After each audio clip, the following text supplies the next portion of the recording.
Ada enggak bapak-bapak di sini yang lahir sebelum tahun 45? Udah habis kan? Iya.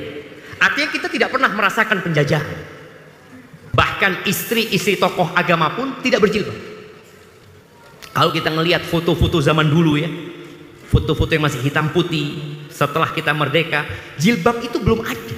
Sedikit sekali yang pakai jilbab. Tahun 89. Selamat datang di channel Kalam Syiar FM. Bismillahirrahmanirrahim. Yang saya hormati pimpinan Ma'had Darus Salihin Al-Ustaz Dr. Muhammad Abduh Twasikal Hafizahullah. Yang saya muliakan para alim ulama, para ustadz, para guru, dan kepada semua yang hadir pada kesempatan kali ini, ana ucapkan Assalamualaikum warahmatullahi wabarakatuh. Waalaikumsalam warahmatullahi wabarakatuh. Alhamdulillah, sebuah ucapan yang senantiasa mendampingi hidup kita, karena tanpa karunia Allah kita tidak akan bisa menjalani kehidupan ini. Alhamdulillahilladzi hadana lihada.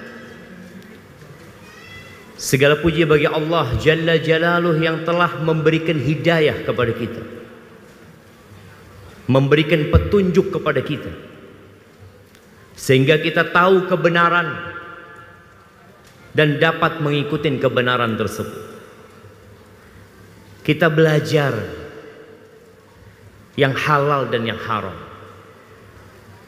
Walaupun sebagian kita sampai hari ini masih ngelakoni sing haram.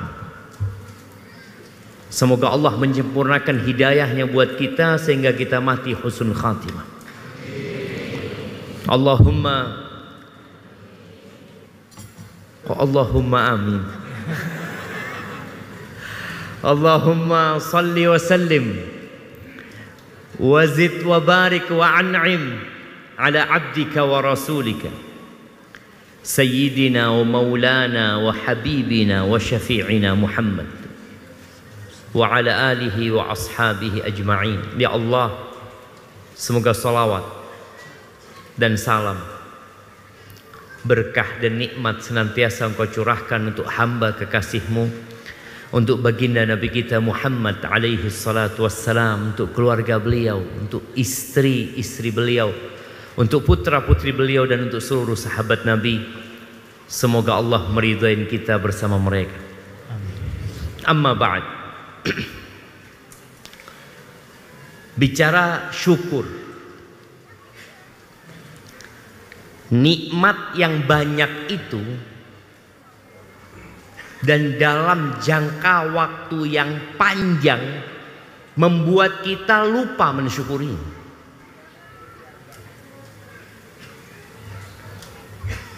Berapa tahun kita sudah merdeka? 79.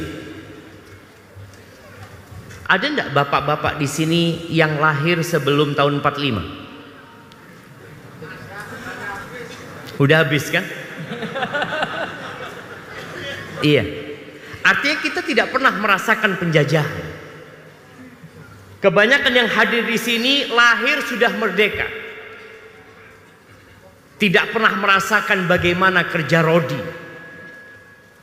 tidak pernah merasakan bagaimana suara meriam itu berdentuman di kampungnya, tidak melihat bagaimana orang-orang dibantai oleh Belanda, kemudian oleh Jepang, tidak merasakan bagaimana tokoh-tokoh masyarakat itu diasingkan.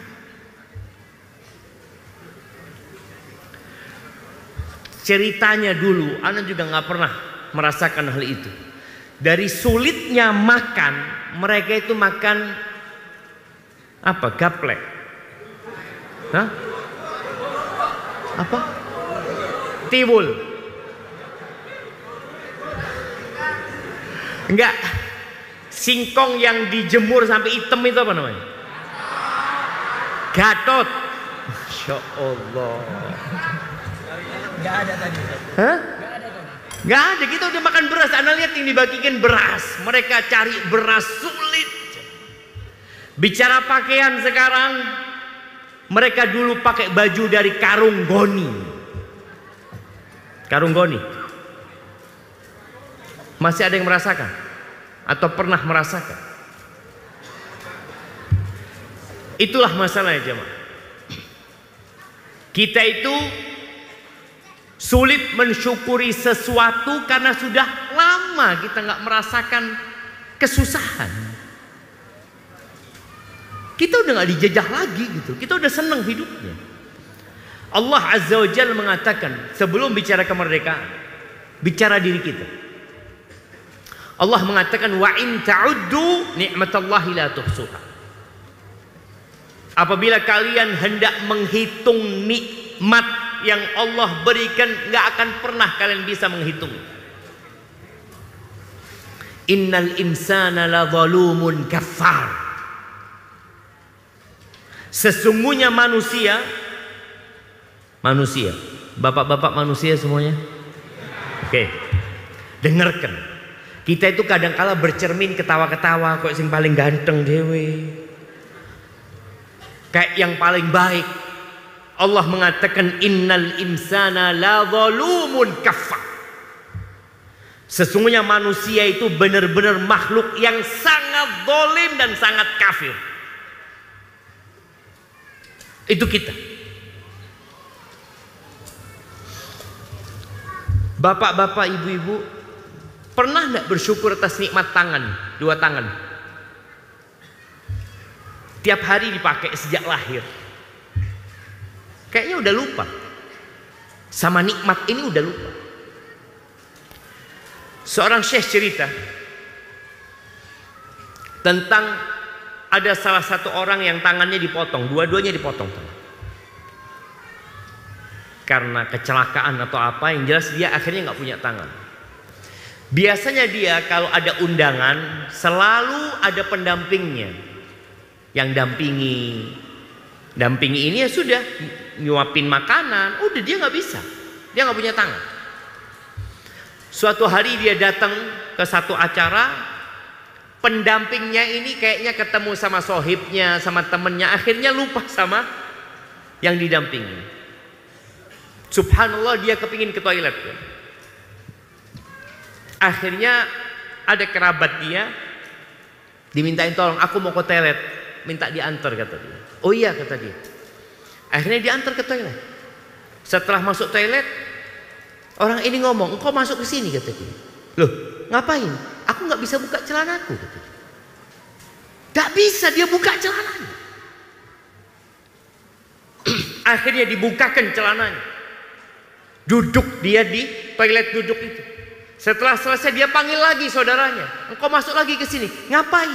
Aku nggak bisa cebok. Nggak ada tangan. Kemudian setelah itu dia dipakein lagi celananya. Kita jamaah bertahun-tahun pakai tangan ini. Pernah antum bersyukur? Enggak, antum nggak merasakan tangan ini nikmat sudah. Dianggap sesuatu yang biasa. Kapan antum akan rasakan? Ketika Allah ambil itu dari antum. Allah berikan kepada kita kemerdekaan sebelum kita lahir, sebelum bapak kita lahir. Kita udah nggak merasakan, seakan-akan kemerdekaan itu bukan nikmat. Antum bisa bayangin ketika kita sholat, kita nggak boleh lepas dari memuji Allah Jalla Jalla. Antum mulai sholat membaca Al-Fatihah, memuji Allah, mengatakan Alhamdulillahi Rabbil Alamin. Antum baca nih tadi waktu subuh, waktu sholat zuhur antum ulangin dibaca, waktu sholat asar antum ulangin 4 kali antum baca. Tadi sholat maghrib kita baca lagi, isya kita baca lagi.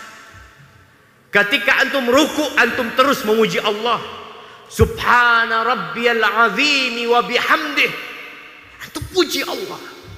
Atau antum baca subhanakallahumma wa bihamdik Allahumma ighfir. Terus antum bangkit dari rukuk mengatakan sami Allahu liman hamidah rabbana walakal hamd mil'as samawati wal ard. Kita itu udah mulai lupa jemaah dengan nikmat-nikmat yang Allah berikan. Jangan bicara kemerdekaan lah. Karena kemerdekaan kita memang belum lahir waktu itu. Kita nggak tahu gimana kondisi. Ini kondisi kita sekarang. Ketika iblis diusir dari surga, Allah menceritakan hal itu di surat Al-A'raf ayat 16 dan 17. Iblis mengatakan qala fabima aghwaytani la'aq'udanna lahum siratakal mustaqim. Ya Allah, atas dasar aku sudah dihukum sesat olehmu, maka aku akan duduk di jalan-jalan yang lurus untuk menyesatkan manusia. Tsumma la'atiyannahum min baini aydihim, aku akan mendatangi mereka dari hadapan mereka, wa min khalfihim wa an aymanihim wa an syama'ilihim. Aku akan godain mereka dari belakang, dari kanan, dari kiri. Apa targetnya iblis? Dia sampaikan kepada Allah. Apa target dia? Wala tajidu aktsarahum syakirin. Engkau akan mendapati kebanyakan manusia tidak bersyukur. Jemaah, kita semua berharap masuk surga. Pantaskah kita masuk surga? Tangan ini nggak disyukuri, mata nggak disyukuri. Padahal kita nggak hidup kecuali dengan nikmat dari Allah Azza wa Jalla. Maka bicara kemerdekaan, antum melihat bagaimana saudara-saudara kita di Palestina sekarang. Seperti itu penjajahan. Seperti itu bangsa kita 350 tahun dijajah. Mereka tidak merasakan ketenangan. Mereka tidak merasakan bangku sekolah. Ketika Indonesia merdeka, apa yang dilakukan oleh pemerintah kita? Memerangi buta huruf. Karena di masa itu yang boleh sekolah hanya orang kaya. Yang boleh belajar hanya antek-antek Belanda. Kebanyakan rakyat nggak tahu apa-apa. Sekarang kita semua bisa belajar. Kalau dulu target pemerintah itu pokoknya bisa baca dan menulis. Sekarang targetnya berapa tahun sekolah? 9? 11? Wajib. Yang wajib bukan 9. Udah tambah 3 lagi. Hah? Tambah sama SMA. Sekarang harus tamat SMA, Ustaz. Masya Allah. Dulu lulus SD pegawai negeri. Sekarang S1 nganggur. Antum bisa lihat kualitas manusianya. Seharusnya semakin lama belajar, ya semakin mudah cari pekerjaan. Kualitas manusianya dahulu pandai bersyukur. Mereka dulu merasakan, ya Allah, bisa sekolah SD. Dulu bukan SD namanya. Apa? SR. Sekolah rakyat. Di mana rakyat Indonesia punya hak untuk sekolah, untuk belajar mereka. Dan banyak di antara mereka yang nggak lulus SD. Tapi mereka bersyukur kepada Allah Azza wa Jalla. Semakin kesini kita melihat orang-orang lupa bahwa yang memberikan kemerdekaan itu Allah Azza wa Jalla. Dan Allah bisa mengembalikan penjajahan ke negeri kita. Ahibati fillah, mensyukuri nikmat yang Allah berikan dengan 3 hal.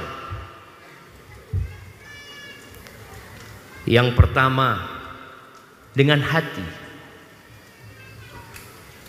yang kedua dengan lisan, yang ketiga dengan raga. Ibu-ibu bersyukur nggak dapat suami? Bapak-bapak bersabar nggak dapat istri? Loh, ya apa sih? Ibu-ibunya bersyukur, bapak-bapaknya bersabar. Nggak seneng dapat istri. Ibu-ibu bersabar apa bersyukur? Syukur jemaah. Padahal kebanyakan wanita masuk neraka karena ndak syukur. Perempuan itu lebih kuat sabar menghadapi bojo-bojone kayak gini. Tapi bicara syukur sekarang, yang Allah katakan la in syakartum la azidannakum. Apabila kalian bersyukur, aku akan tambah. Wallah jamaah, kalau semua kita berdoa minta sama Allah dan semua permohonan kita Allah kasih, kerajaan Allah tidak akan berkurang sedikit pun. Allah itu maha kaya, Allah itu maha luas nikmat. Wala in kafartum inna azabi la syadid. Tapi kalau kalian kufur, maka sesungguhnya azabku itu keras. Satu dosa Nabi Adam diturunkan dari surga. Satu dosa. Dikasih semua nikmat. Targetnya iblis bagaimana Nabi Adam tidak bersyukur. Yang iblis inginkan bagaimana Nabi Adam melanggar setelah dikasih nikmat sama Allah. Bisa makan apa saja yang berada di surga. Tapi kemudian melanggar. Apa hukumannya? Diturunkan dari surga. Maka kita akan perjelas tentang syukur ini, agar kita benar-benar mensyukuri kemerdekaan kita dan agar Allah tidak ambil itu nikmat dari kita. Yang pertama, kalau bicara syukur dengan hati, Allah berfirman di surat An-Nahl ayat 53. Allah mengatakan wa ma bikum min ni'matin faminallah. Tidak ada satupun nikmat yang ada pada diri kalian melainkan itu dari Allah Azza wa Jalla. Bukan karena usaha kita. Yang pintar karena belajar, enggak. Allah yang kasih kepintaran. Makanya kalau bicara Indonesia merdeka atas apa? Atas rahmat Allah Azza wa Jalla. Bukan karena usaha dari pahlawan-pahlawan. Bukan karena perjuangan mereka 350 tahun berjuang jamaah. Allah gak kasih. Tapi kemudian Allah berikan itu nikmat. Maka yang harus ada dalam hati kita, meyakini nikmat itu dari Allah Azza wa Jalla. Tumbuhkan di hati kita keyakinan itu. Apapun nikmatnya. Bisa sholat Isya tadi, antum baca apa? Alhamdulillah 33 kali. Alhamdulillah, alhamdulillah, alhamdulillah, alhamdulillah. Nanti antum mau tidur, dianjurkan baca alhamdulillah 33 kali. Kenapa kok banyak Ustaz? Karena nikmat Allah nggak bisa dihitung dan pujian antum kepada Allah terhitung. Maka hati kita mulai hari ini hilangkan dari perasaan yang namanya berbangga diri dengan usaha, berbangga diri dengan kerja keras, Yang ada ini nikmat murni dari Allah Azza wa Jalla. Dan ya, kita perlu sama anak-anak kita juga bercerita sama mereka. Bapaknya mau cerita apa? Bapaknya nggak pernah merasakan penjajahan. Bapaknya juga merasakan yang nikmat-nikmat juga. Baca sejarah rel kereta api yang dari Anyer sampai ke Panarukan, itu 1000 kilo. Itu siapa yang bangun? Belanda. Belanda insinyurnya. Belanda yang nyuruh bangun. Tapi yang bekerja itu nenek moyang kita. Di bawah rel kereta api itu ada banyak jenazah mereka yang berjuang. Yang ketika mereka sudah sakit dikuburkan di sana. Kita tinggal melewati. Berapa banyak kita melihat sekarang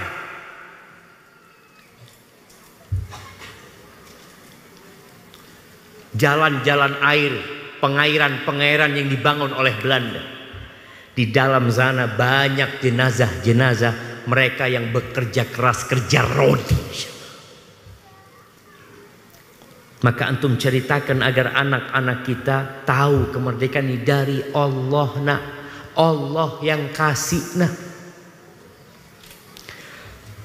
Kemudian yang kedua,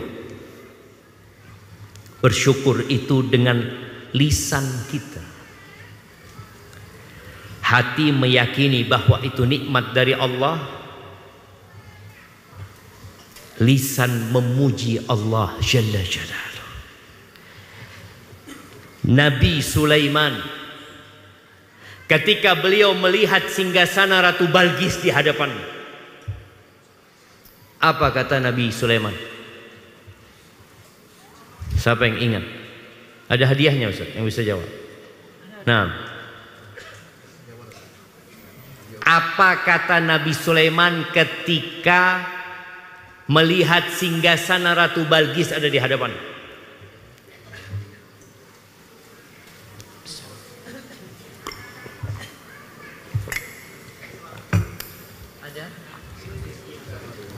Ada yang jawab?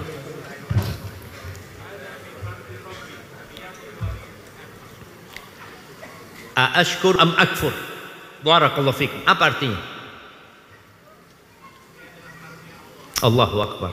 Sering kita ngelihat ya, kasih hadiah Ustaz, Masya Allah. Minyak goreng. Tes. Nanti ambil kambing nanti terakhir. Dikasih kambing? Iya. Masya Allah.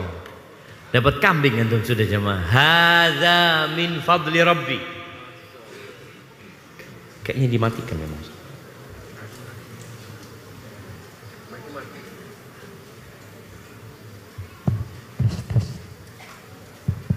Mic-nya mohon dihidupin yang punya Ustaz Abdul.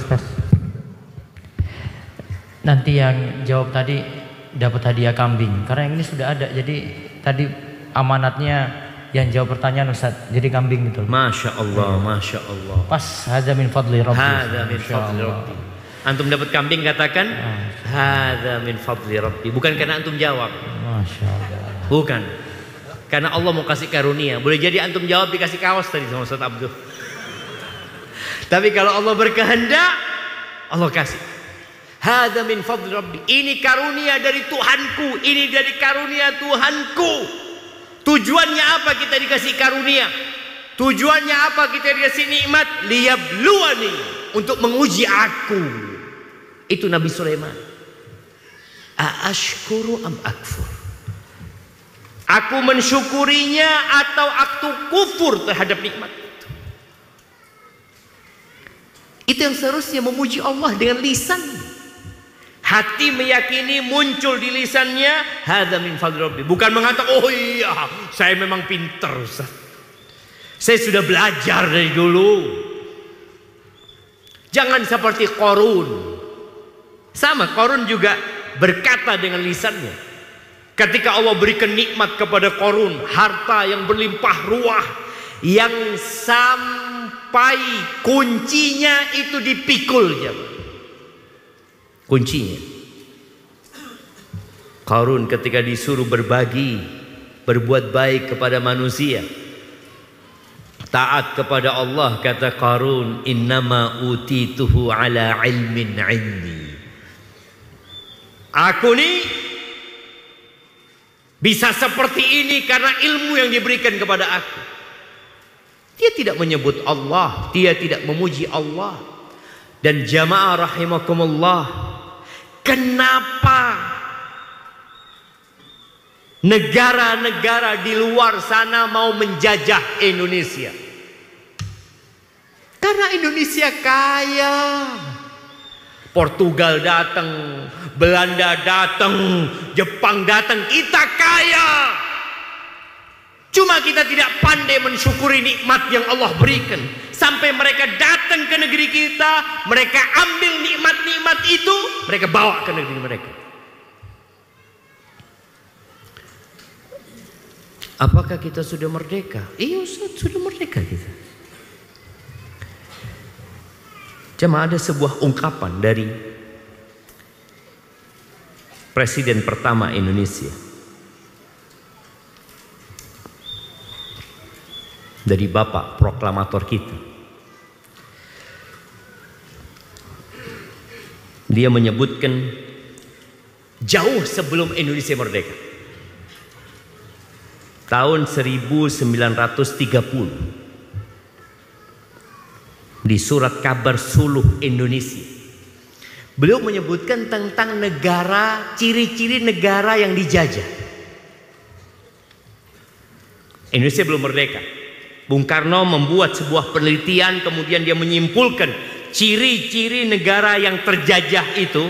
Yang pertama, negeri tersebut menjadi penyedia bahan mentah bagi negara-negara industri maju. Faham? Kita menjadi penyedia bahan mentah karena kita kaya. Kita sediakan bahan-bahan mentah, dibawa oleh penjajah, dikirim ke negeri mereka. Itu yang pertama. Yang kedua, dijadikan sebagai pasar untuk menjual produk-produk hasil industri negara maju tersebut. Setelah diolah di sana, dijual ke Indonesia. Kita jadi konsumen. Ini kata siapa? Kata Bung Karno. Yang ketiga, negeri jajahan dijadikan tempat memutakan surplus kapital yang didapat dari kegiatan ekonomi mereka demi mendapatkan rente. Mereka minjamkan uang ke negeri itu. Negeri ini berhutang kepada siapa? Kepada penjajah. Kemudian kita membayar bunganya. Subhanallah. Ini ucapan Bung Karno, tulisan Bung Karno tahun 1930. Sebelum kita merdeka.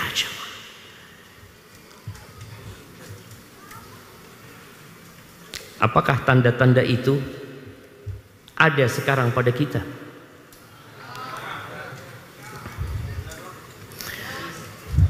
Apa penyebabnya? Sepertinya kita belum bersyukur. Memang penjajahnya pergi, sempat kita itu merasakan kemerdekaan. Tapi yang namanya negara-negara itu tidak ingin kita merdeka. Mereka tetap ingin menghisap seperti lintah yang menghisap darah. Kelamaan orang itu dihisap darahnya oleh lintah, dia akan lemes. Apa penyebabnya? Kayaknya kita kurang bersyukur. Perbanyak memuji Allah dengan lisan kita. Ceritakan tentang nikmat. Kita itu sering cerita sama orang nikmat apa kesusahan. Sambat oleh nikmat meneng. Masya Allah, anteng. Sedangkan Allah mengatakan wa amma bi ni'mati rabbika fahaddits. Adapun dengan nikmat yang Allah berikan kepadamu itu ceritakan. Ceritakan Allah kasih nikmat gitu. Tidak sombong. Sombong itu kalau dia berbangga diri. Dia ngomong alhamdulillah Allah kasih anak aku. Ini nikmat. Dia bikin akikoh, ngundang tonggon. Dikasih nikmat syukuran. Kita sering dengar kalimat syukuran. Dikasih nikmat. Cerita alhamdulillah anak dikasih mobil sama Allah. Dikasih istri yang soleha. Jangan diem dong. Istri ini dielak-elak notok. Itu tidak bersyukur. Dan sebagian wanita tidak bersyukur juga. Yang dia ceritakan hanya tentang kekurangan suaminya. Pucuku. Loh.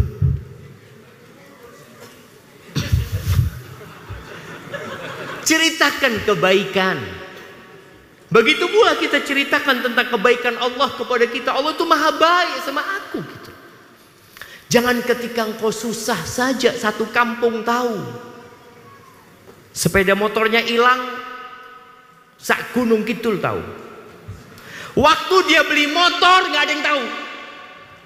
Sampai orang ngomong, loh hilang. Kapan antum beli motor? Kok nggak pernah cerita beli motor? Dia sembunyikan, takut tonggonya nyelang, takut dipinjam sama tetangganya. Maka tolong puji Allah SWT. Perbanyak mengucapkan alhamdulillah, alhamdulillah, alhamdulillah. Antum naik motor alhamdulillah. Lihat negeri ini Masya Allah jalannya bagus. Kita tuh bersyukur nggak atas nikmat aspal yang ada jemaah? Apa yang dilakukan ketika naik motor? Alhamdulillah, alhamdulillah. Yang ada kalau bolong dipisui kabeh. Lu kemarin alus gak bersyukur. Maka bolong di jalan itu untuk mengingatkan kita kepada nikmat. Agar kita, ya Allah ternyata le aspale api iku nikmat ya Allah. Cuma selama ini kita biasa-biasa aja. Yang mudah jalan kebut-kebutan. Membuat orang tidak merasakan kenyamanan. Nggak bersyukur. Maka tolong ceritakan nikmat. Tapi sekali lagi bukan dengan sombong. Hanya untuk menyatakan Allah itu baik. Dan para orang tua ketika makan, ceritakan nikmat kepada anaknya. Ini nikmat kemerdekaan, kita bisa makan kayak gini nak. Makan nasi, ceritakan gimana nasi ini bisa sampai sini nak. Dulu sebelum merdeka tidak ada nasi nak. Yang makan nasi cuma orang-orang kaya. Hanya penjajah. Kemudian di situ ada ikan umpamanya ikan goreng. Nah, engkau tahu nih gimana ikan bisa sampai ke meja kita padahal kita ada di gunung. Emangnya ikannya naik gunung? Tidak. Ada nelayan yang nyari. Mereka meninggalkan keluarganya, mereka mancing, mereka jaring, mereka jual ke pasar. Itu engkau cuma tinggal makan, nak. Engkau tinggal makan. Gimana kalau engkau setiap mau makan harus turun ke pantai mancing? Baru bisa sarapan, baru bisa makan siang. Ceritakan sayuran, ceritakan kalau ada daging kambing atau apapun, agar benar-benar anak-anak kita belajar bersyukur. Dan ingatkan juga sebelum merdeka, nah.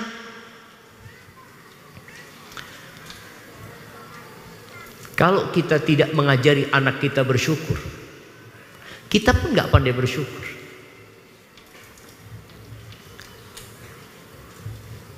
Yang ketiga, bersyukur dengan raga kita. Ini yang berat. Kalau cuma meyakini dengan hati, ya sudah kita yakini. Kalau hanya memuji Allah, lisan kita bisa berzikir 100 kali mengatakan Alhamdulillah, Alhamdulillah, Alhamdulillah, Alhamdulillah, Alhamdulillah, Alhamdulillah, Alhamdulillah. Subhanallah wa bihamdi, Subhanallah wa bihamdi, Subhanallah wa bihamdi. Mudah. Tapi yang ketiga, bagaimana nikmat yang Allah berikan itu dijaga dengan raga kita. Menggunakan nikmat itu dalam ketaatan kepada Allah Azza wa Jalla. Allah menciptakan kita untuk mengabdi kepadanya. Wa ma khalaqtul jinna wal insa illa liya'budun. Tidaklah aku ciptakan bangsa jin dan manusia kecuali untuk beribadah kepadaku. Satu tujuan. Udah dikasih kemerdekaan, udah bebas beribadah. Dulu kalau mau berangkat haji susah jamaah, harus izin sama Belanda. Pulang dari haji diawasi sama Belanda. Kenapa dulu jamaah haji itu pakai topi putih? Itu pengawasan dari Belanda menurut beberapa sejarawan, supaya Belanda tahu, oh ini sudah pulang haji. Jangan sampai dia memprovokasi rakyat untuk merdeka. Karena jemaah haji dulu ketika haji belajar di sana di masa sebelum kemerdekaan. Maka ahibati fillah, Allah mengatakan i'malu ala Dawud syukra. Di surat Saba ayat 13 Allah mengatakan i'malu, kalian beramallah dengan raga kalian sebagai bentuk syukur kepada Allah Azza wa Jalla. Jadi syukur itu bukan hanya mengucapkan alhamdulillah, tapi bagaimana nikmat yang Allah berikan itu kita gunakan dalam ketaatan. Rasulullah sallallahu alaihi wasallam 13 tahun hidup di Mekah setelah menjadi Rasul. Ditindas, disiksa, sampai akhirnya Nabi kita Muhammad alaihi salatu wasallam hijrah ke kota Madinah. Ternyata di kota Madinah kondisi ekonomi sulit. Tapi ada nikmat. Ekonomi sulit, apa nikmatnya? Nikmatnya bisa bebas beribadah. Yang awalnya di Mekah nggak bisa bangun masjid, ketika datang ke kota Madinah, yang pertama dibangun adalah masjid. Ini sebagai bentuk syukur kepada Allah Azza wa Jalla. Baik, secara ekonomi sulit, terkadang beliau berpuasa berhari-hari karena nggak ada makanan di rumah. Dan ternyata orang-orang musyrikin tetap menyerang kota Madinah, ingin membantai Rasul sallallahu alaihi wasallam dan para sahabatnya. Perjuangan belum selesai, pamannya meninggal dunia, dibelah perutnya, dikeluarkan jantungnya, sahabat-sahabatnya dimutilasi, dipotong hidungnya, dipotong telinganya, sallallahu ala nabiyina wasallam. Dan ternyata beliau sholat sampai bengkak kakinya. Kita ini yang sudah dikasih kemerdekaan pernah sholat sampai bengkak kakinya. Yang ada main sepak bola sampai bengkak kakinya, main voli sampai bengkak tangannya. Ada yang beribadah sampai bengkak kakinya.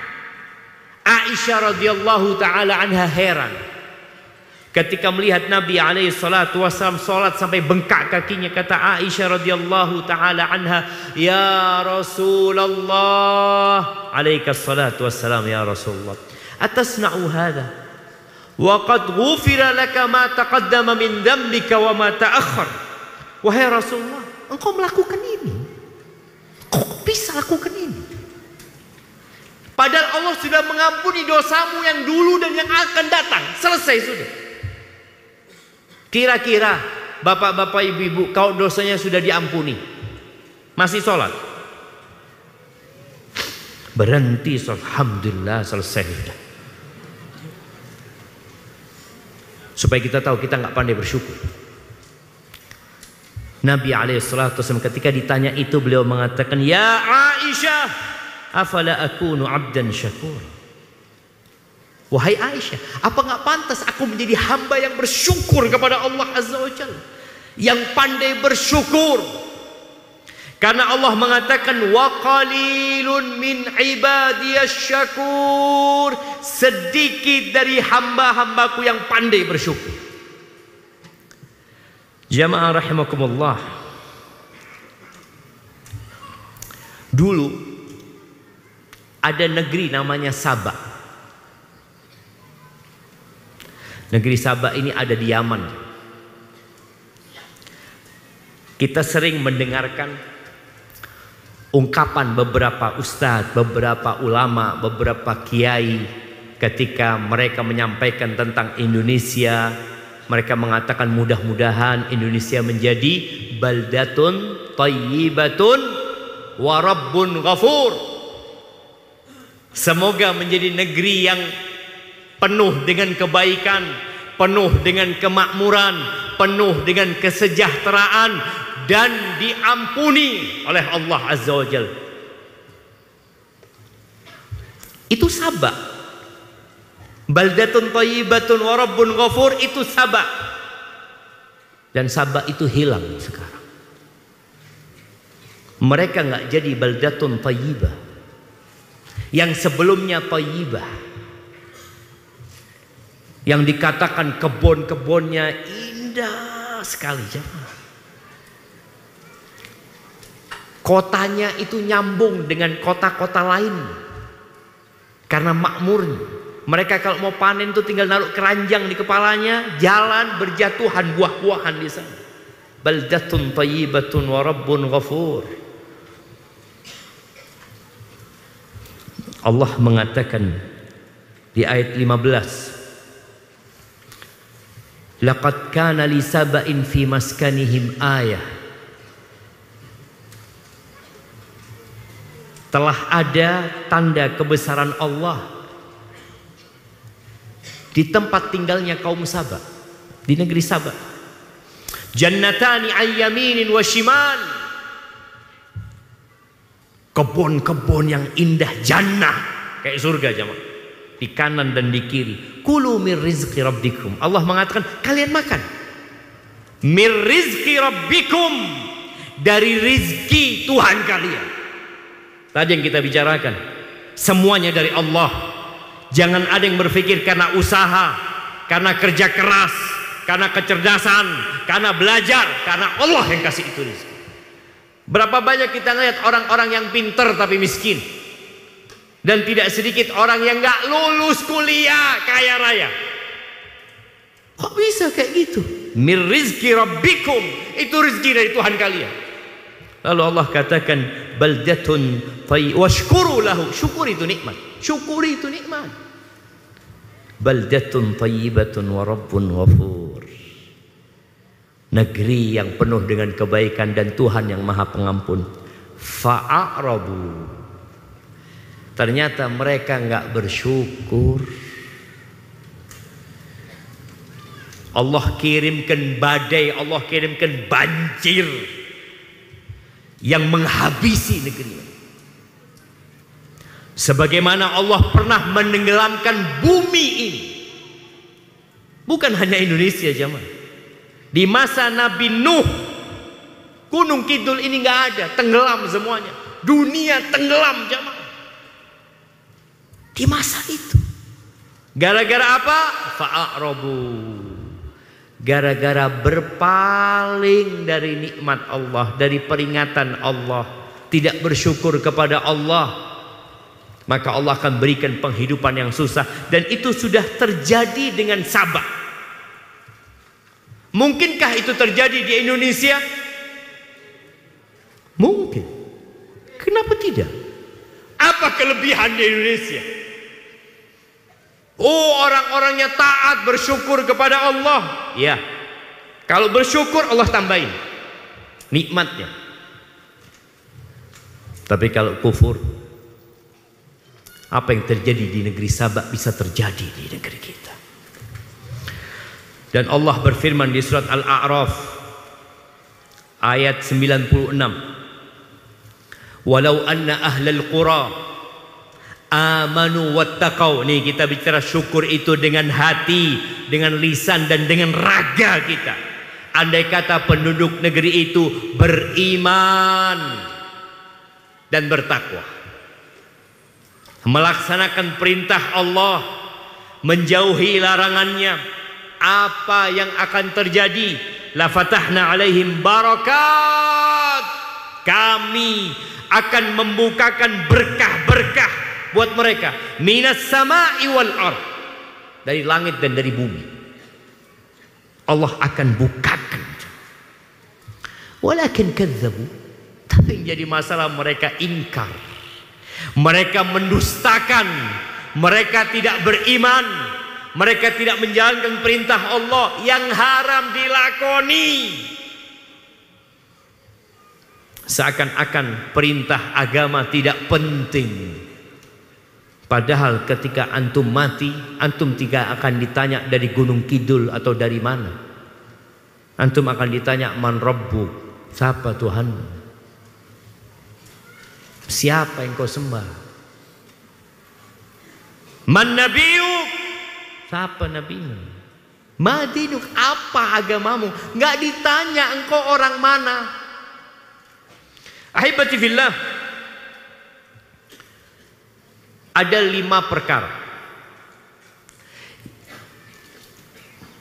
yang jangan sampai itu menimpa kita.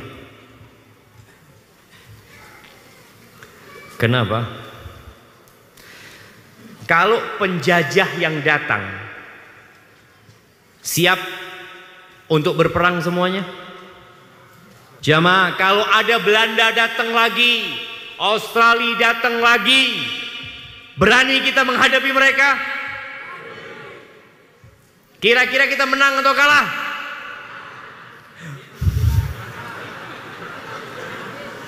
Kalau Amerika datang ke sini, kita lawan. Menang apa kalah? Kok wis kalah tuh jemaah? Menang insya Allah. Menang.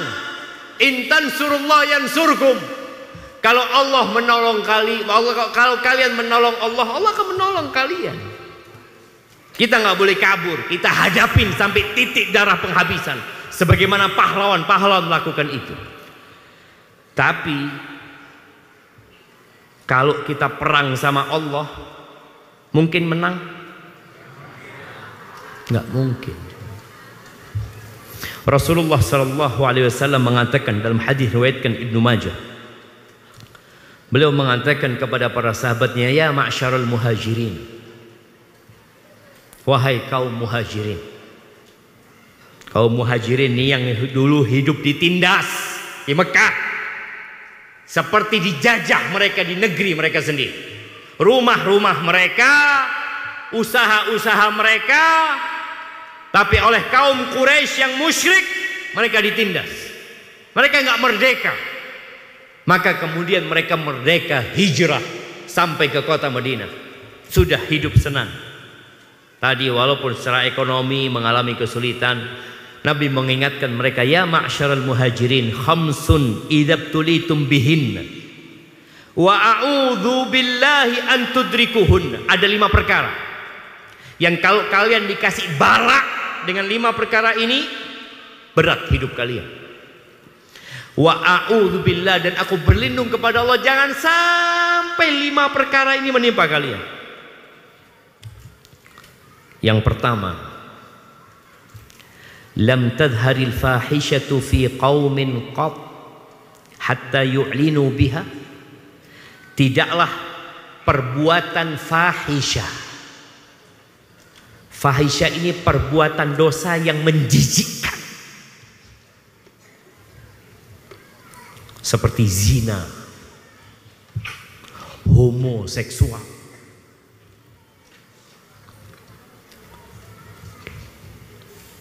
Tadi malam ya, istri anak itu bacakan berita. Bang, udah dapat berita. Apa namanya? Anak SD umur 10 tahun pesta seks. Umur 10 tahun. Na'udzubillah. Bagaimana kita melihat perzinaan di depan mata, orang tua menghalalkan anaknya dibawa oleh laki-laki yang bukan suaminya. Kira-kira kalau anak perempuannya dibawa itu, apa yang dilakukan oleh laki-laki itu kepada putrinya? Bapak-bapak, kalau ada anak SMA, kuliah, dibawa sama pacarnya keluar dan minta izin, Pak saya bawa anaknya. Oh iya, bismillah, tafadhol. Kira-kira jangan malam-malam pengalaman. Insya Allah. Iya, pernah dibilangin jangan malam-malam sama orang tua.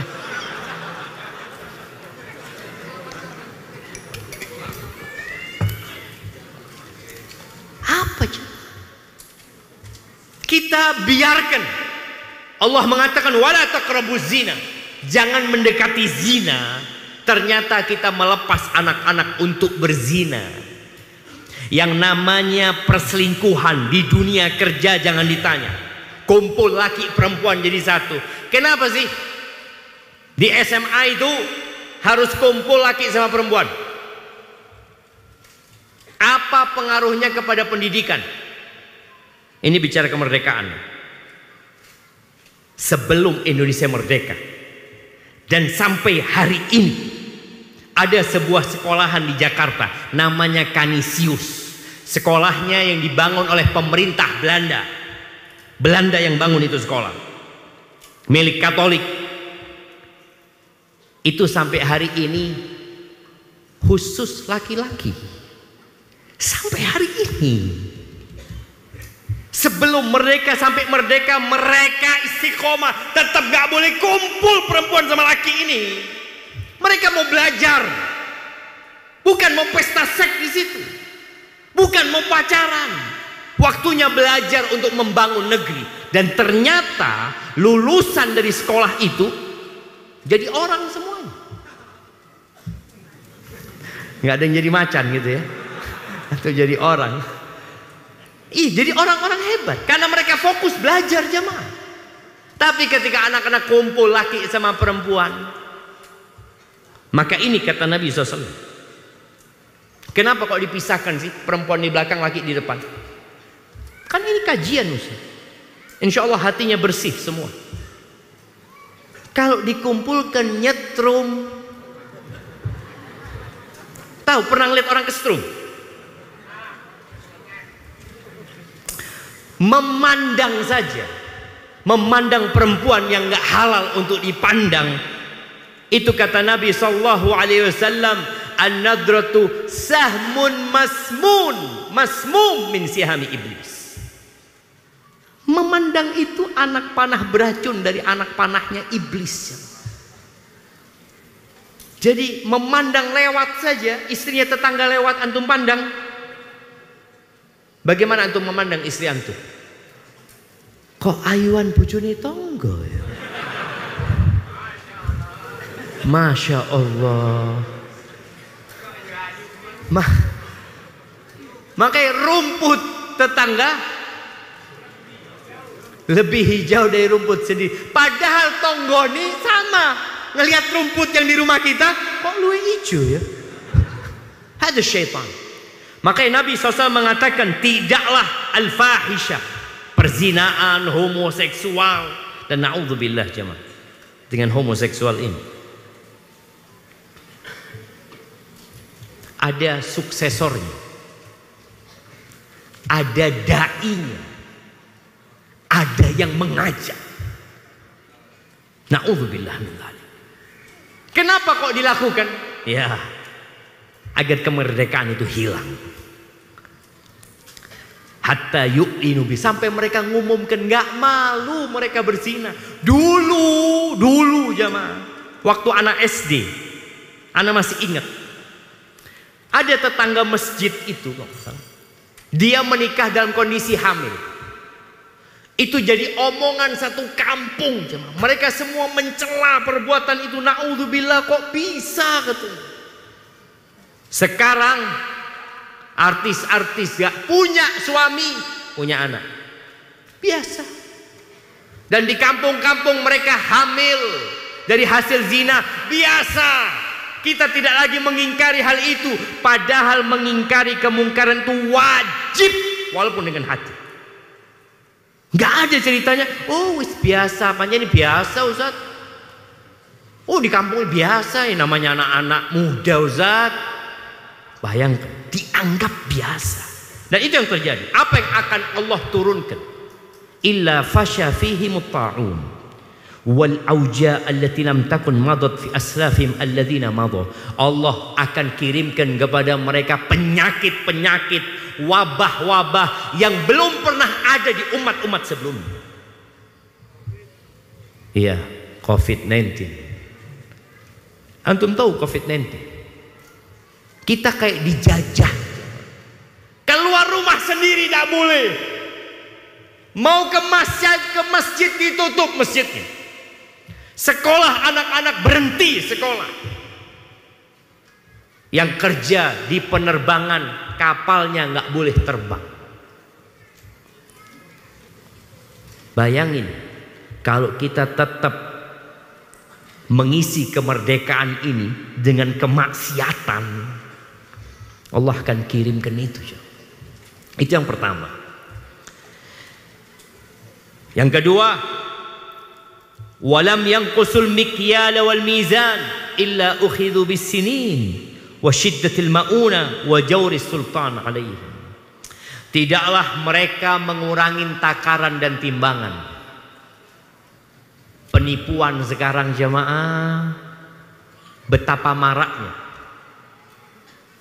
Online, tidak online, yang kerja di pasar ngurangin timbangan, yang jualan menipu saudaranya. Kalau itu terjadi dan kita membiarkannya, apa yang terjadi? Allah akan kirimkan kekeringan. Allah kasih paceklik.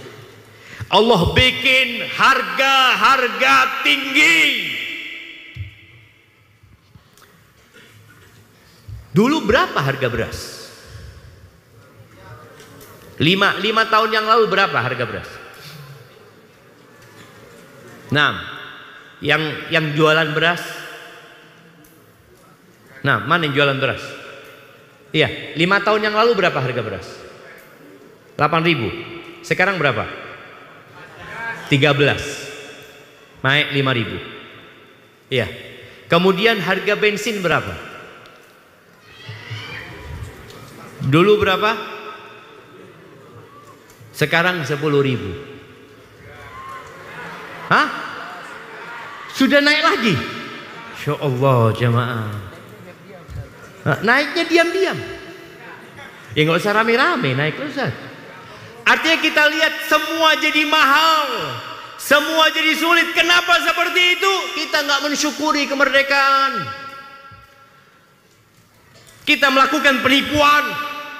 Dan subhanallah, termasuk adab dari Allah, Allah kasih pemimpin yang zalim. Kita kan sering mengatakan, oh gara-gara pemimpin yang zalim ini. Bukan, gara-gara kitanya yang tidak bersyukur dengan nikmat yang Allah berikan. Yang namanya penipuan dari bawah, jangan bicara di atas. Dari RT, RW, sekolahan SD. Kita lihat kepala sekolah yang ditangkap gara-gara manipulasi dana SD. Itu terjadi. Kalau itu yang terjadi, Allah akan berikan hukuman. Apa hukumannya? Jelas. Allah kasih kesulitan di ekonomi, harga-harga mahal, dikasih pemimpin yang zalim mereka. Kemudian yang ketiga, walam yamna'u zakata amwalihim illa muni'ul qatra minas sama. Dan apabila mereka tidak menunaikan zakat. Zakat ini kalau 100 juta berapa zakatnya? 2,5 juta.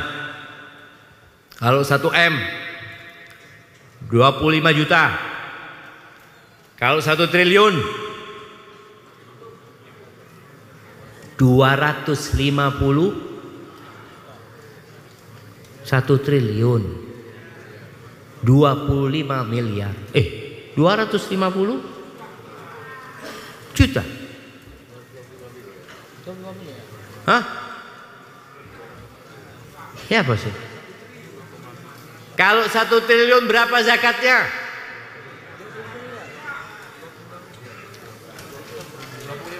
25 miliar. Kalau duitnya 100 triliun.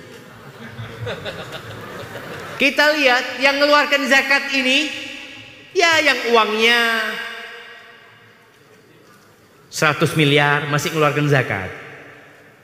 Yang sudah 10 triliun ke atas ini kadang-kala sulit mengeluarkan zakat. Karena zakatnya banyak. Dan ketika orang itu tidak mengeluarkan zakat, hukumannya apa? Allah akan halangi hujan turun. Kenapa akhir-akhir ini kita melihat musim itu kok nggak karu-karuan? Musim hujan nggak turun hujan, musim seharusnya nggak hujan turun hujan. Ingat, kita kurang bersyukur kepada Allah Azza wa Jalla. Kemudian yang keempat, walam yanqudu ahdallah wa ahda rasulih. Nih, yang bisa menyebabkan penjajah balik ke negeri kita. Dan tidaklah mereka melanggar perjanjian sama Allah dan Rasul. Kita punya perjanjian. Kita hamba Allah Azza wa Jalla. Kita punya ketentuan-ketentuan yang harus kita amalkan. Kalau kita melanggar ini, kita berkhianat, Allah akan kirimkan musuh yang menguasai kita. Sebagian yang dimiliki oleh negeri kita diambil sama musuh. Dan itu sudah terjadi. Maka hendaklah kita introspeksi diri setelah kita merdeka. Boleh jadi negeri kita akan terpecah-pecah, dicaplok sana, dicaplok sini. Apa penyebabnya? Kita nggak bersyukur atas nikmat kemerdekaan.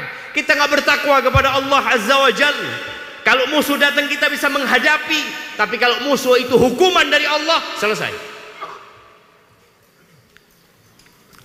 Dan yang terakhir, yang kelima, wa ma lam tahkum a'immatuhum bi kitabillah wa yatakhayyaru mimma anzalallah illa ja'alallahu ba'sahum bainahum. Dan tidaklah pemimpin-pemimpinnya meninggalkan berhukum dengan kitabullah, tidak mengambil aturan dan hukum dari sana yang Allah sudah tetapkan untuk maslahat manusia. Mereka maunya sendiri. Apa yang terjadi? Allah jadikan mereka berpecah belah. Mereka berantem di antara mereka sendiri. Kita niki bineka tunggal ika. Kita beragam. Ketika kita meninggalkan aturan-aturan Sang Pencipta, maka yang akan terjadi peperangan saudara. Na'udzubillah min dzalik. Ahibati fillah. Setiap sholat, sebelum engkau salam atau sesudah salam, jangan lupa untuk membaca Allahumma a'inni ala dzikrika wa syukrika wa husni ibadatik. Ajarin anaknya, baca artinya, ya Allah bantulah aku ya Allah untuk dapat berzikir mengingatmu, bersyukur atas nikmat yang engkau berikan kepada kami, dan agar beribadah yang baik. Barakallahu fiik. Aqulu qawli hadza wa astaghfirullah li wa lakum wa lisairil mu'minin wal mu'minat fastaghfiruhu innahu huwal ghafurur rahim. Ana kembalikan ke Ustaz Abdul. Barakallahu fiik.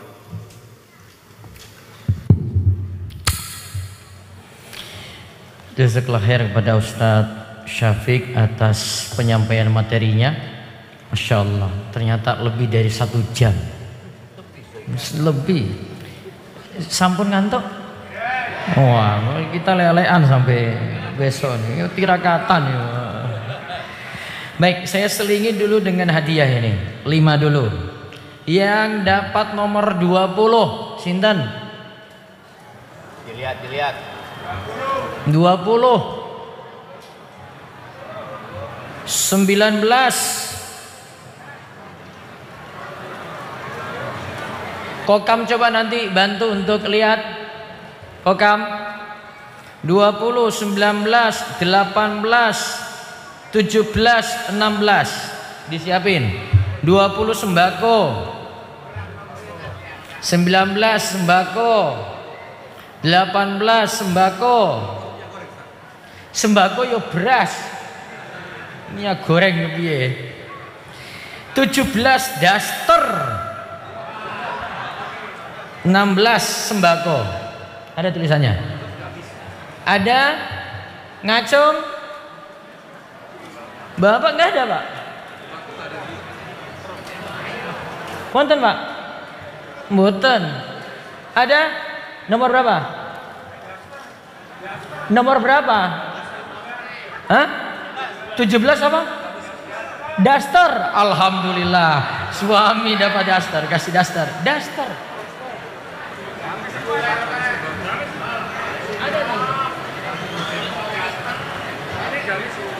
Daster. Cari nanti kesini Pak ya, ada itu. Satu lagi sebelum tanya jawab. Pokoknya yang nomor 16 sampai 20 nanti maju, bisa belakangan nggak apa-apa.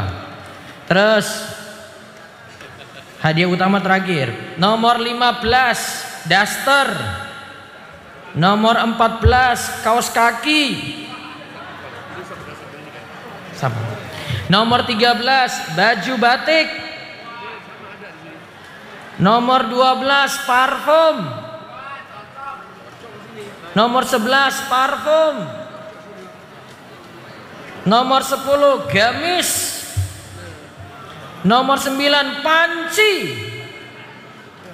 Nomor 8 termos. Nomor 7 kompor. Maju nanti ya, terakhir nggak apa-apa. Ya nggak mau bawa ambil ya, nanti saya jual lagi nanti kalau nggak mau ambil itu. Silakan jika ada pertanyaan sebelum hadiah utama, monggo.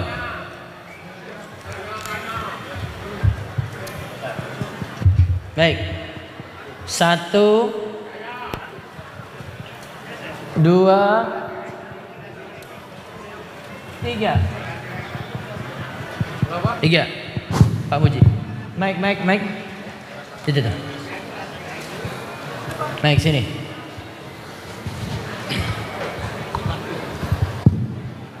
Tinggi Pak. Ini mic sini. Oke. Ibu-ibu tenang.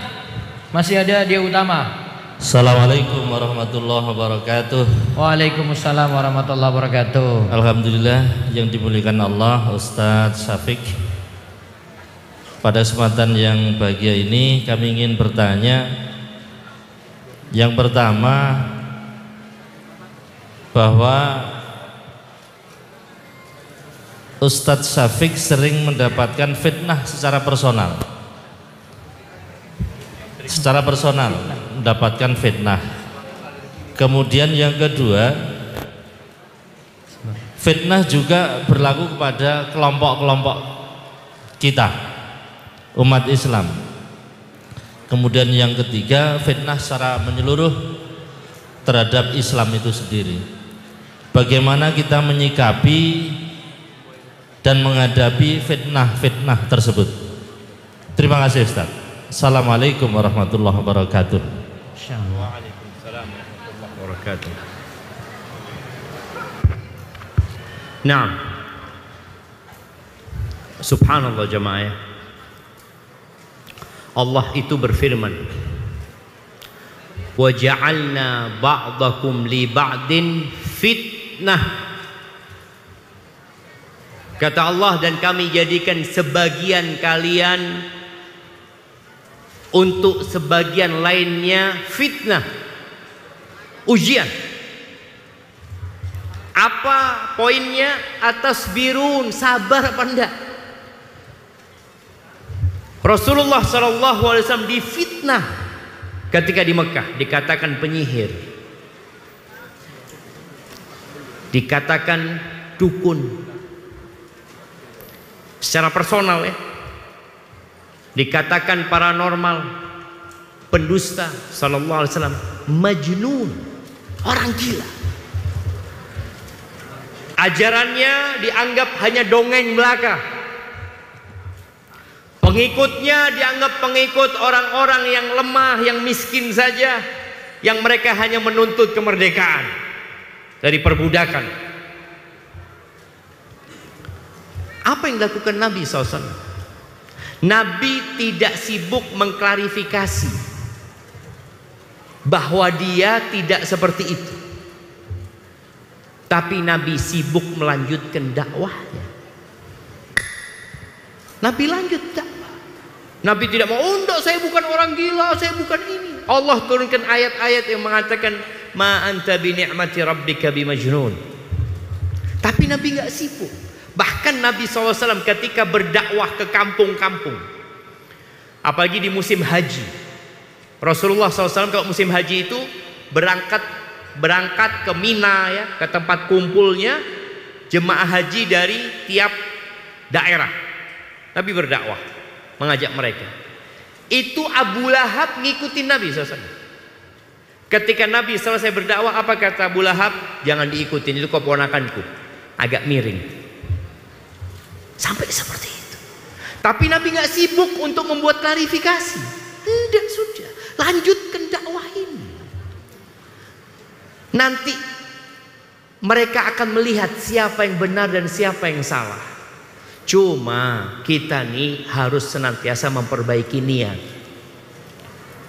Orang kalau ikhlas, insya Allah pujian dari orang nggak akan mengangkat dia, celaan juga tidak akan menghinakan dia. Karena yang dia cari memang ya sudah, anda ada urusan gitu loh. Engkau memuji aku, engkau mau mencela aku, urusanku bagaimana menyampaikan agama Allah ini. Dan memang ada fitnah yang menyakitkan. Rasulullah SAW pernah istrinya difitnah berzina. Aisyah radhiyallahu anha itu difitnah berzina. Dan Nabi nggak tahu Aisyah benar berzina atau tidak. Karena Aisyah itu datang dari satu perjalanan, ketinggalan Aisyah, kemudian masuk ke kota Madinah, naik onta bersama laki-laki, bersama sahabat namanya Sofwan. Di siang hari tersebar cerita, oh saya Aisyah. Nabi itu sampai bingung, Aisyah sampai sakit. Abu Bakar, bapaknya Aisyah, ibunya Aisyah juga nggak tahu harus berbuat apa. Apa yang harus dilakukan? Kembali kepada Allah Azza wa Jalla. Benar-benar minta tolong sama Allah Azza wa Jalla. Karena yang bisa bantu Allah. Soalnya kita kalau berusaha untuk mengklarifikasi tentang diri kita, orang nggak percaya. Terus buat apa kita sibuk melakukan itu? Lanjutkan dakwah ini. Cuma kadangkala memang kita mungkin yang caranya kurang tepat ya. Kita melakukan introspeksi, mungkin ana yang nggak hikmah dalam menyampaikan. Insya Allah dengan cara seperti itu, ya semoga Allah menerima amalan kita.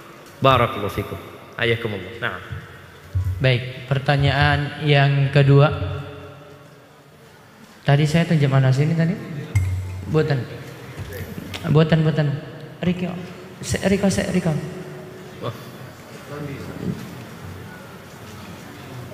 Enggak, tadi saya tunjuk mana? Itu beliau. Nggih, monggo.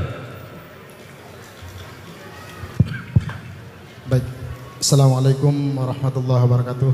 Waalaikumsalam warahmatullahi wabarakatuh. Terima kasih atas waktunya Ustadz. Karena pada malam hari ini kita hadir dalam pengajian ini dalam rangka untuk memperingati hari kemerdekaan sekaligus dalam rangka untuk mensyukuri nikmat Allah. Ustadz, selama 350 tahun Indonesia dijajah dan alhamdulillah karena atas karunia Allah, nikmat Allah, kita diberi kemerdekaan dan hingga hari ini sudah berusia 79 tahun. Untuk itu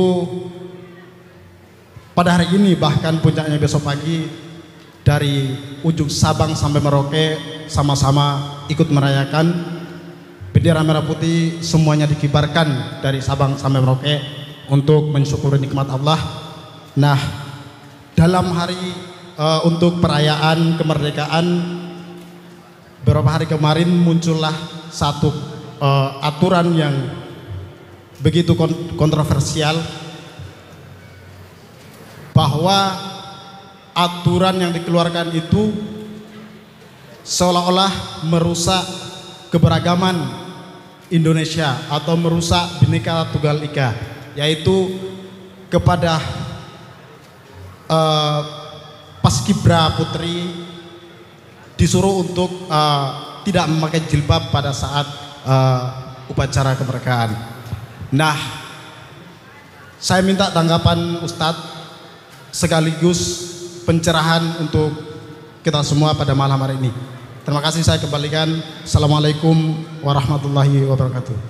Waalaikumsalam warahmatullahi wabarakatuh.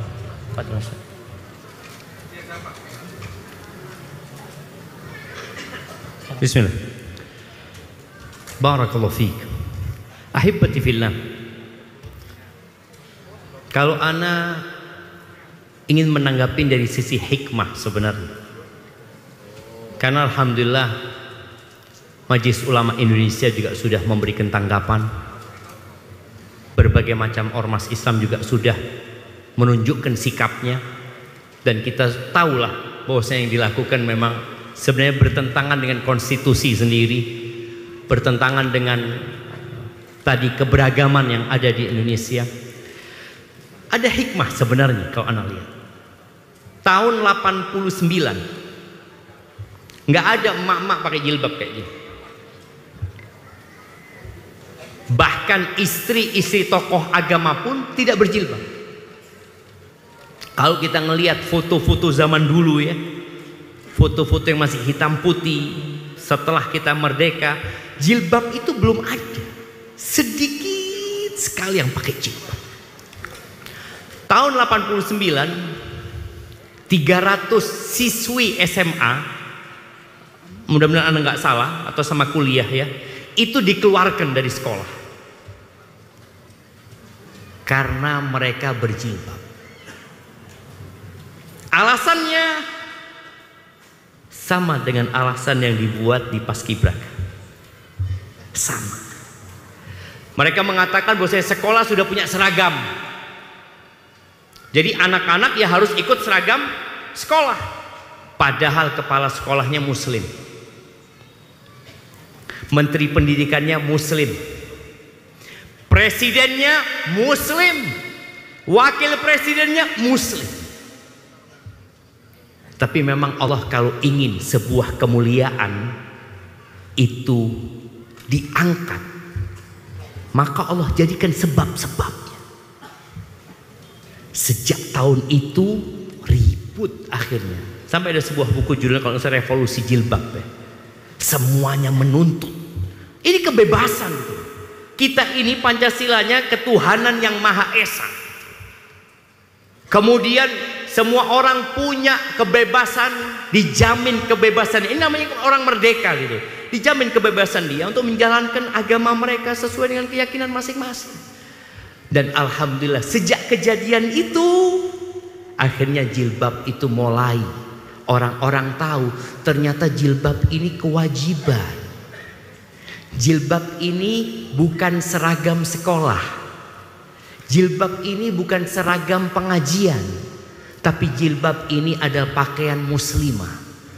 Dan insya Allah setelah kejadian ini, harapan kita kembali umat Islam itu menyegarkan ingatannya bahwa mereka harus kembali menyebarkan jilbab. Karena jilbab yang sekarang mungkin banyak orang pakai jilbab tapi beragamanya belum baik ya. Mudah-mudahan dengan kejadian ini umat Islam semua bangkit untuk kembali kepada agamanya. Barakallahu fikum. Itu mungkin kalau bicara tanggapan ana. Kalau tanggapan secara hukum insya Allah sudah para ulama sudah memberikan tanggapannya. Tapi kita ambil hikmahnya ya.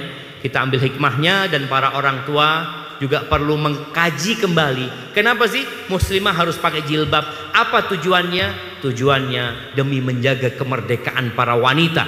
Tujuannya agar para wanita tidak dieksploitasi kecantikannya, tidak dieksploitasi tubuhnya, dijual hanya untuk kesenangan kaum laki-laki. Antum lihat iklannya mobil, siapa di sampingnya? Perempuan. Iklannya rokok, yang menjajakan rokok itu siapa? Yang beli, yang menjajah. Ada kita lihat iklannya kulkas, siapa di sampingnya? Perempuan. Makanya perempuan kalau daftar kerja itu syaratnya apa? Good looking, harus enak dipandang, karena memang dia mau dijual untuk dipandang, untuk dilihat. Seorang wanita itu dihargai karena keterampilannya, karena keahliannya, bukan dia menjual dirinya. Semoga apa yang terjadi ada hikmah buat kita semuanya.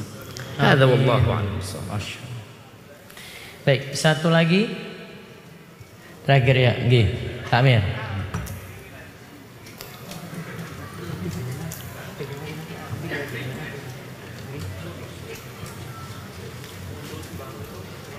Nggih. Monggo. Sampun.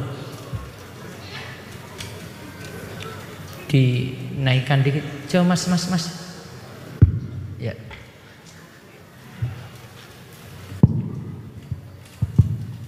Assalamualaikum warahmatullahi wabarakatuh. Waalaikumsalam warahmatullahi wabarakatuh. Ketika hari kemerdekaan itu banyak sekali yang merayakan. Yang ingin saya tanyakan tentang apa syarat merayakan perlombaan itu diadakan di masyarakat. Demikian yang saya tanyakan. Assalamualaikum warahmatullahi wabarakatuh. Assalamualaikum. Nah, jamaah. Ya, berkaitan dengan lomba-lomba yang diadakan demi memeriahkan acara kemerdekaannya, maka seharusnya semua kembali kepada agama Allah Azza wa Jalla. Ada perlombaan yang sebenarnya hanya akan mendatangkan murka Allah. Ada perlombaan mungkin yang boleh-boleh saja. Ada perlombaan yang haram. Ada perlombaan-perlombaan yang memang di situ ada unsur kebaikan. Seperti perlombaan membaca Al-Quran, menghafal Al-Quran. Kalau dulu perlombaan yang diperbolehkan, bahkan disyariatkan ya. Perlombaan memanah umpamanya, sesuatu yang menumbuhkan keahlian untuk menghadapi penjajah sebenarnya. Bukan perlombaan yang hanya untuk ketawa ketiwi. Kan kita lihat kebanyakan perlombaan itu ya tidak menambah kepintaran orang, tidak menambah ilmu seseorang, tidak menambah kekuatan fisik seseorang ya. Maka itu yang mungkin perlu diperhatikan. Adapun bicara hadiah yang didapatkan juga, ada hadiah yang mengandung unsur judi. Maka jangan sampai itu terjadi. Kadang-kala lombanya sudah nggak boleh sebenarnya, kemudian ada unsur judi di situ ya. Sehingga harapannya semua yang mengadakan acara hendaklah bertakwa kepada Allah Azza wa Jalla. Dan juga mengisi kemerdekaan ini sebenarnya tadi seperti yang kita bicarakan, bukan dengan lomba-lomba tersebut. Coba dilihat, coba dipelajari bagaimana sebenarnya yang dilakukan oleh umat Islam pada tahun 1946, 47, 48, 49, 50, 51. Kok sekarang jadinya seperti ini gitu ya. Maka itu mungkin yang perlu jadi perhatian. Dan sejatinya umat Islam itu sendiri kalau bicara hari bersenang-senangnya umat Islam itu adalah Idul Fitri dan Idul Adha. Dan ketika Idul Fitri, Idul Adha, seharusnya kita itu bersenang-senang, bikin lomba-lomba itu di Idul Fitri. Orang tua ya, ngumpulkan keluarganya, ya itu waktu bersenang-senang sebenarnya. Hadza wallahu a'lam bishawab. Nah. Baik. Cukup Ustaz ya. Barakallahu. Baik, ini pengumuman terakhir yang dapat nomor 6 ayam 1 ekor.